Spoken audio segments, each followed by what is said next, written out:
Donald Trump vient de lancer une nouvelle menace très grave contre l'Iran. Selon Reuters, Trump affirme que les discussions avec Téhéran se passent très bien. Mais dans le même temps, il répète une menace directe. Si aucun accord n'est trouvé, les États-Unis d'Amérique pourraient frapper la montagne de la pioche, mais aussi des ponts et des centrales électriques en Iran. C'est là que le message devient explosif. Trump ne parle plus seulement de sites militaires. Il parle d'infrastructures stratégiques qui font fonctionner un pays.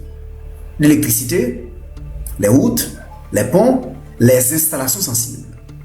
Selon plusieurs sources, il affirme même que les principaux ponts pourraient être détruits en quelques heures et que les centrales électriques pourraient être frappées en une journée. Mais c'est très complexe, cette provocation. Autrement dit, Donald Trump veut mettre une pression maximale sur l'Iran. Son message est clair.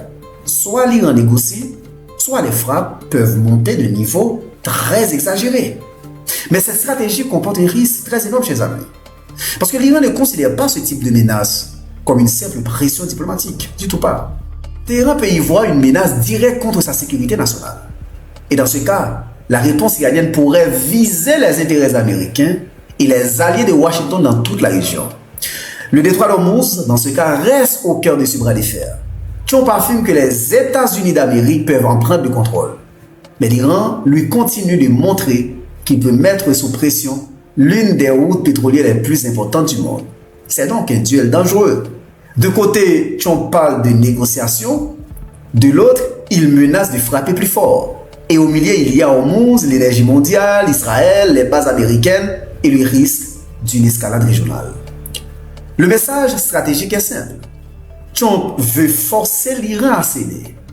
Mais plus il menace, plus il risque de transformer une négociation difficile en confrontation totale. À bientôt pour une nouvelle chronique.